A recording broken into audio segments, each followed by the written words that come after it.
Porque não temos um sumo sacerdote que não possa compadecer-se das nossas fraquezas, porém um que, como nós, em tudo foi tentado, mas sem pecado.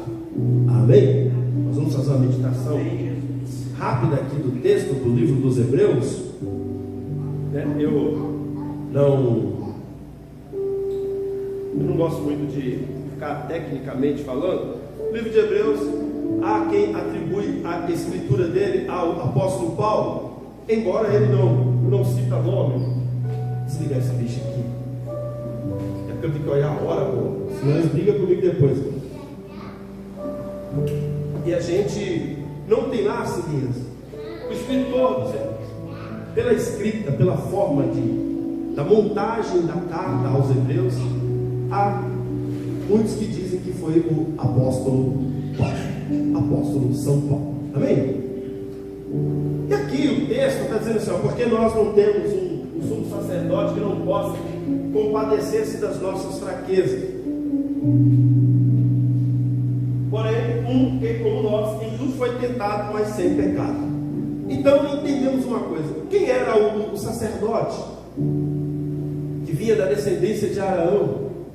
Era aquele que apresentava a Deus as necessidades do povo, num termo bem simples. E os profetas eram aqueles que representavam a Deus no meio do povo. Então o sacerdote, ele fazia expiação pelos nossos pecados. Uma vez por ano ele entrava ali, gente, nos santos dos santos. E olha só como é que é o trem. O negócio não era fácil não. Na noite anterior a ele ir lá no Santo dos Santos apresentar, pedir perdão pelo pecado de todo mundo, inclusive pelo dele, né? Ele passava uma noite, segundo a história, dizem que ficavam os outros sacerdotes, porque quem entrava no Santo dos Santos era o sumo sacerdote. Há aqueles que digam que na noite anterior passavam, não deixavam ele dormir, para ele não ter aquele sonho lá, aquele sonho de fica lá gaguejando, aquele sonho, aquelas coisas. Então eles queriam proteger ele, para que no outro dia ele estivesse com a mente mais pura possível, para que não tivesse pecadinho nenhum agarrado nele. Então eles passavam a noite recitando os trechos da palavra. Então eles ficavam a noite inteira ali, para que o sumo sacerdote não dormisse. Lucas, John. E aí no outro dia ele ia. Quando ele ia entrar lá no Santo dos Santos, eles faziam o quê? Amarravam a cordinha no pé dele, lá na coisinha, que se o doido tivesse meio que aquele hoje, se fosse de hoje, os pastores não ia morrer quase tudo, 90% ia morrer. Fogo ia matar tudo, principalmente antes de política. Muita gente se corrompendo aí, né? Estão virando profissionais do altar, estão deixando de pregar a palavra de Deus tem como profissão. Mas a Bíblia diz que nem todo mundo, aquele que diz Senhor, Senhor, vai entrar no reino dos céus. Todo mundo tem defeito. Olha só, juntar vocês tudo aí, o meu pecado maior de todo mundo, desde Adão, então eu sou mais pecador. Eu não sei o que Deus vê na gente. Vamos, o maior pecador sou eu. Então ele entrava lá. Muitas das vezes acontecia de sair puxado pela cordinha, porque morria lá dentro, estava em pecado, morria, ficava morto. Aí não podia entrar, porque se entrasse para pegar o boca aberta lá, a orelha seca, morria também. Então vinha puxando pela cordinha. Acho que daí ele era do pipa, né? Ele puxando. Eram homens pecadores como eu e você, pessoas sujeitas a todos os tipos de provações e de tentações, assim como nós nos nossos dias. Aí veio Cristo, veio Jesus, o sumo sacerdote, segundo a ordem de Melquisedeque. Não tem princípio de dias, nem fim de dias. Está falando do sacerdote de Salém, rei da paz. E aqui o escritor aos Hebreus está dizendo assim, nós não temos um sumo sacerdote que não possa se compadecer das nossas fraquezas. E aí eu já quero adentrar no texto aqui, fazer essa aplicação breve de 10, 15 minutos no máximo.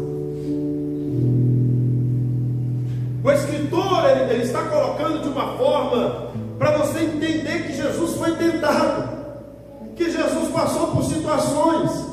Olha só, em um determinado dia, começa lá pela manhã, evangelista Daniel. Tem até uma história mais ou menos assim, um escritor, fala agora, Max Lucado. Um dia da vida de Jesus, o título do livro.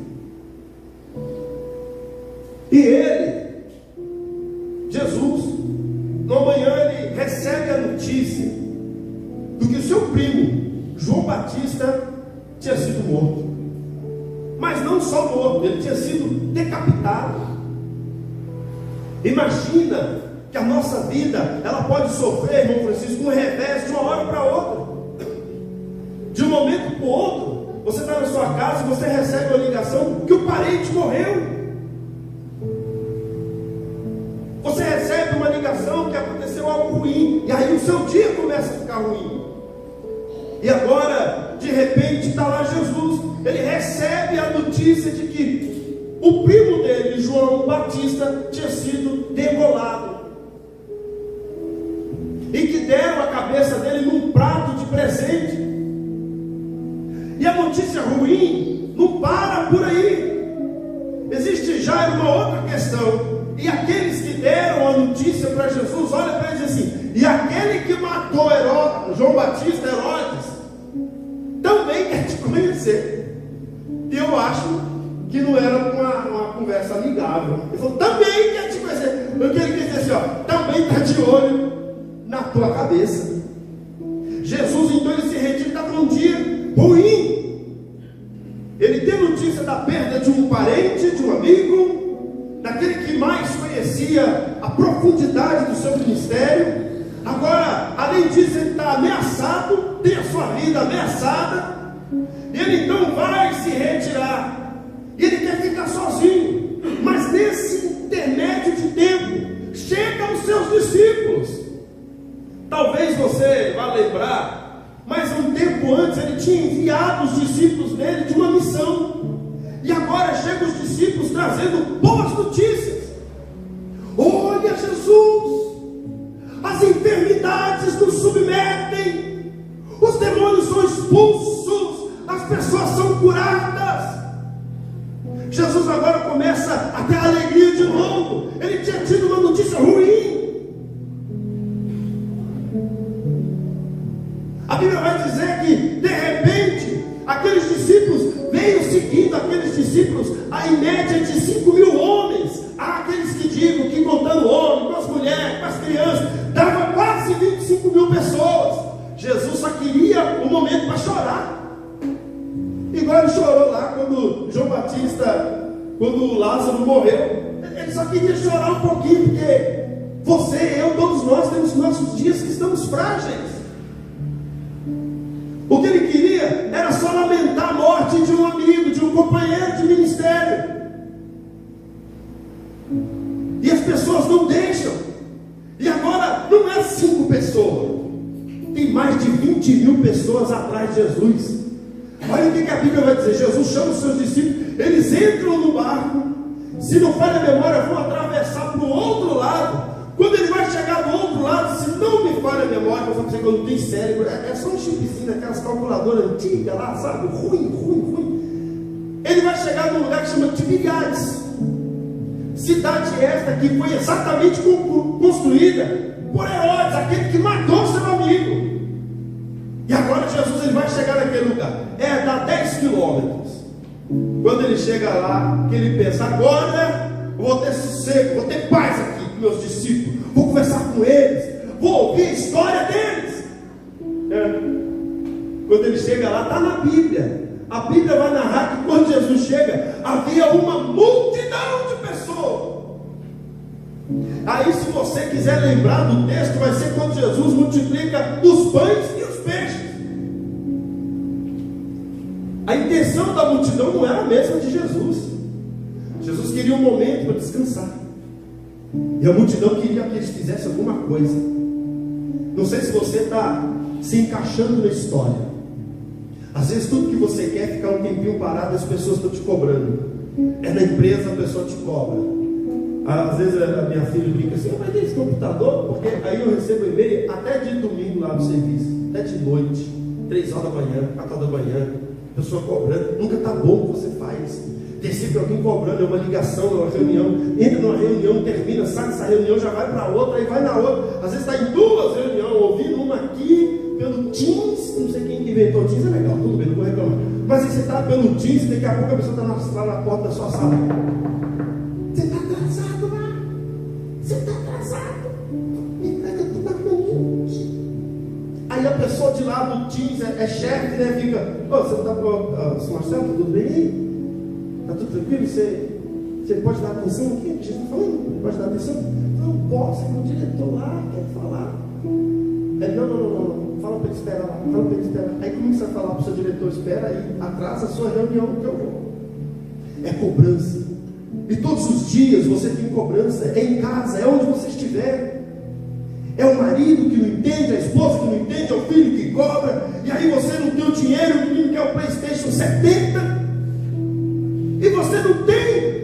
E o menino acha que você não dá, porque você não quer, não, porque o menino lá tem o YouTube. Não lembra onde que é esse celular lá? Que tem a maçã comida, que foi da Eva.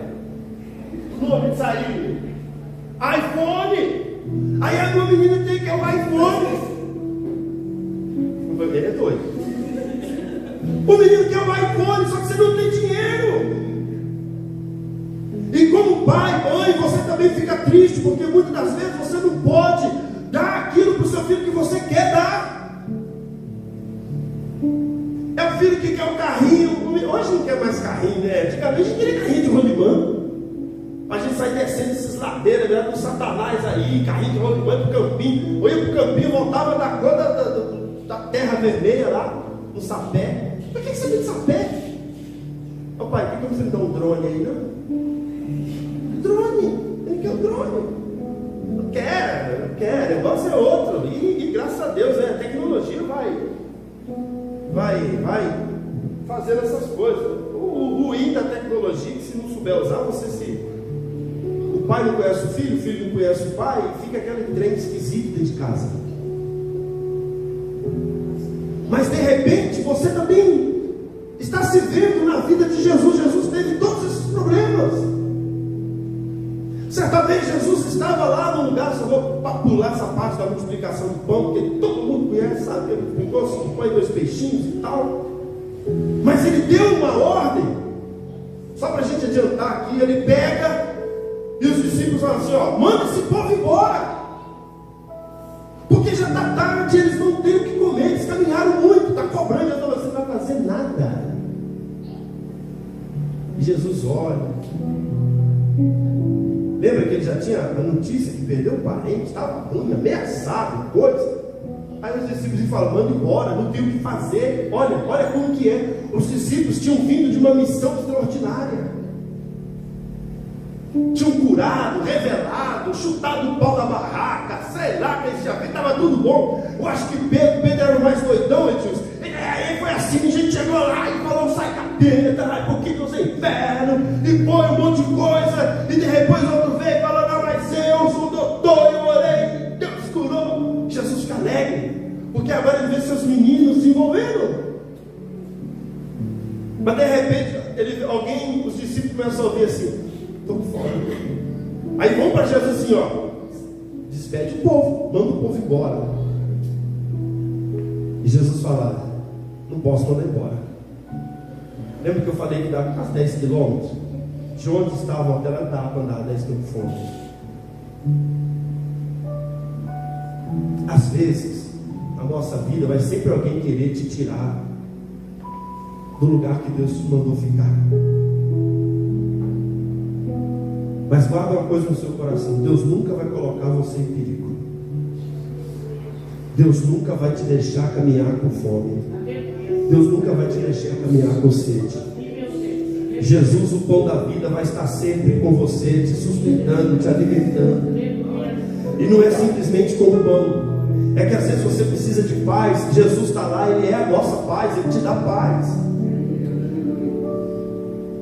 Quando o texto está dizendo que nós não temos um sacerdote que não possa se compadecer, é porque ele também passou por tudo. Teve quis chutar o pau da barraca. Outra vez ele meteu os chicotes dentro da igreja, derrubou a mesa do povo, arrebentou com o trem tudo. Porque eles vendiam, continuam vendendo, continuam fazendo um monte de coisa. Mas ele disse assim, a minha casa será chamada casa de oração. Porém vós a tem feito de corvis, de ladrões, de salteadores. Não tem respeito. Pessoas que fazem de conta a questão com o nome da palavra, mas não tem respeito a Deus. Mas o meu Deus vai voltar um dia, e aí todo mundo tem que dar conta de tudo aquilo que tiver feito, bem ou mal, no corpo, fora do corpo. Um dia nós vamos ter que prestar conta. Eu vou ter que prestar conta diante de Deus. Você vai ter que prestar conta. Naquele dia Jesus ele multiplica os pães. Os discípulos falam que não tem. Falam assim, que tem? Não, só tem um menino aqui, mas ele só tem 2 pães, 5 peixinhos. O que é isso para essa grande multidão? Vamos aplicar isso. Os discípulos, que eram aqueles que tinham que entender o milagre, porque eles estavam vindo de uma unidade de milagre. Eles estavam vendo pessoas sendo curadas de lepra, de não sei o que, de não sei o que. E agora eles ficam com Jesus. É só 2 pãezinhos. É 2 pães, 5 peixinhos. 2 pãezinhos, 5 peixinhos. O que vai fazer para esse monte de gente? Jesus pega os 2 pães e os 5 peixinhos e abençoa. Às vezes as pessoas vão olhar para você e vão dizer assim: o que você tem é muito pouco, não dá para resolver. As pessoas vão olhar para você e nunca vai ver capacidade em você, porque as pessoas gostam da gente até a primeira página. Nem todo mundo fica feliz com o nosso sucesso, com o nosso progresso. Os próprios discípulos, que eram aqueles que tinham que crer no negócio, eles estavam olhando e dizendo: é só 2 pães e 5 peixinhos. O que você vai fazer? Meu irmão, não me importa o tanto que você tem, desde que você coloque nas mãos de Deus os seus projetos. Talvez o seu sonho para você é algo extraordinário. Alguém olha para você e diz: você é muito bobo, isso nunca vai dar certo, não tem como acontecer. Mas se você colocar na mão de Jesus, o padeiro eterno, o rei de Salém, o rei da paz, se você tem um projeto e o seu projeto está na mão de Jesus, tenha certeza disso, vai acontecer, vai dar certo. Não tem por que dar errado. Então não desista de sonhar, de projetar, de planejar. Não pare de estudar, não pare de crescer. Jesus sabe tudo isso. Ele compadece de mim e de você, porque ele passou pelas mesmas coisas. Falaram mal dele, bateram nele, cuspiram nele, falaram que ele tinha demônio. Certa vez Jesus fez um milagre, as pessoas olharam para Jesus e disseram: tu expulsas o demônio pelo príncipe dos demônios. Muitas das vezes as pessoas não acreditam em você, mas Jesus, ele sabe quem você é. Ele pode compadecer-se das suas dores, porque ele passou pelo mesmo que você. Jesus sabe a sua vida, a sua história. A Bíblia vai dizer que antes mesmo de você nascer, ele tinha te dado nome e sobrenome. Ele conhece a sua vida todinha. E é por isso que ele é o seu refúgio, ele é a sua fortaleza, ele é o socorro bem presente na hora da sua angústia. Eu não sei o que você está passando, eu não sei como é que está a sua vida. De repente você está sorrindo, está alegre, feliz. As pessoas olham para você, te vê uma pessoa feliz, mas de repente dentro da tua alma você está triste, você não é a mesma pessoa. O que você está usando é a máscara da sociedade, porque te faz bem as pessoas olhar para você e ver você feliz, mas dentro da tua alma há uma tristeza, uma angústia, e só você sabe quando você está sozinho na tua casa, quando você está indo trabalhar, quando você está no meio de pessoas e mesmo assim vem aquele vazio, aquela falta de alguma coisa que você não sabe o que é. Mas Jesus, ele está disposto a preencher o vazio da sua alma. Jesus está disposto a abençoar você todos os dias. Mesmo que as pessoas olhem para você e vejam você como o mais forte da família, vai nas suas costas. De repente recebe a ligação do irmão, da irmã, do primo, do cunhado, do genro, de todo mundo pedindo isso, pedindo aquilo. Me ajuda nisso, faz isso. Confia em falar com você e você se mostra forte. Mas Jesus sabe que de repente você não aguenta mais. De repente você está aí pensando: Senhor, o que eu vou fazer? Não tem como, Jesus, eu ajudar fulano. E aí você se cobra, você pensa que você não é capaz. Na verdade você é capaz.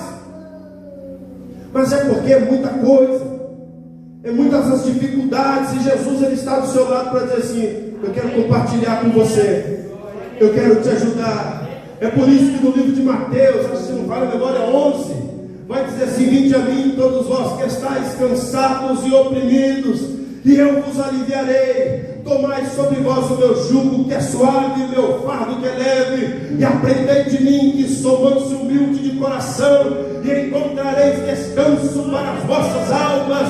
Se você está cansado, se você está sobrecarregado, existe um Jesus vivo que quer te abençoar, que quer estar com você, que quer te dar força, que quer fazer com que você vá até o outro lado. Existe um Deus do céu que nem a letra, nada no papel, nada pode descrever o tamanho da bondade que esse Deus tem com você. Esse Deus te ama mais do que tudo. Você é amado, nunca esqueça disso. Ele está dizendo para você na manhã desse dia: filha, filho, pode contar comigo, porque eu estou aqui para te ajudar. Pode contar comigo, porque eu vim para te dar graça, eu vim para te dar força, eu vim para te dar ânimo, eu vim para te dar alegria. Jesus veio para levantar o caído, para libertar o cativo. Jesus veio para te dar vida e te dar vida com abundância. Jesus veio para te fazer diferente. Jesus veio para te fazer entender que você pode, que você tem a capacidade. Ainda que você olhe para dentro da sua vida e não veja isso, Jesus está dizendo para você: filho, não temas, porque eu estou contigo. Não temas, que eu te dou graça. Para terminar, eu tenho 3 minutos aqui. Mas de repente você vai falar: pastor, está doidão mesmo. Como que vai acontecer isso? Eu digo para você, sem medo de errar, porque eu sei que é certeiro. A hora que você estiver disposto a falar com Deus, aonde você estiver, no emprego, no trabalho, no ônibus, no carro, no avião, não sei na onde, no submarino, onde você estiver, pode falar com Deus no seu coração. Deus, ele vai te ouvir. A Bíblia diz que os olhos de Deus não estão tapados, o ouvido de Deus não está tapado, a mão de Deus não está encolhida. Deus está atento para abençoar você e te dar graça. O que você e eu precisamos entender é que podemos confiar. Podemos confiar em Jesus, porque esse Jesus, ele é vivo e ele se importa. Jesus se importa. Eu sou pai. Talvez você aí pense: isso acontece, às vezes parece que os irmãos, os parentes, o pai, a mãe, não entendem você, não se entende. Não me entender, eu até acho que é normal, porque eu sou esquisito. Mas vocês não, vocês são pessoas normais. O anormal sou eu. Então me entender é difícil, mas vocês não. De repente, você está olhando para você pensando: se as pessoas não conseguem me entender o que eu quero, eu vou fazer, e fica triste. Saiba que Jesus te entende. Saiba que Jesus te entende. Até mesmo quando eles falam mal de você, falaram mal de Jesus também. Mentiram contra Jesus, e a mentira foi tanto que levou Jesus até a morte. Você entendeu? Fique tranquilo. Só apresenta a sua vida nas mãos de Deus. Diz: Deus, o doido lá, pastor doido, falou que eu podia orar e o Senhor ia me dar uma luz aqui, e o Senhor ia me dar graça. Então você tem a liberdade de falar para Jesus: Jesus, eu estou aqui, eu preciso do Senhor. Eu precise de uma resposta do Senhor. Você vai ver que Deus ele vai falar com você imediatamente. Deus vai te dar uma estratégia. Seja em casa, na rua, no trabalho. Você vai clamar a Ele, para Jesus, me socorre. Me socorre. E Jesus vai fazer o extraordinário. O seu papel é clamar, pedir. Pode pedir. Pedir, pedir e dar-se-vos-á. Bater, bater e abrir-se-vos-á. Porque todo aquele que pede, recebe, e o que bate, a porta abre. Amém! Eita, Jesus é bom demais. Oh, glória. Aquele trem lá, do Espírito Santo. Vamos ficar de pé. Vamos passar para a parte do cerimonial do cego ou glória. O Gael.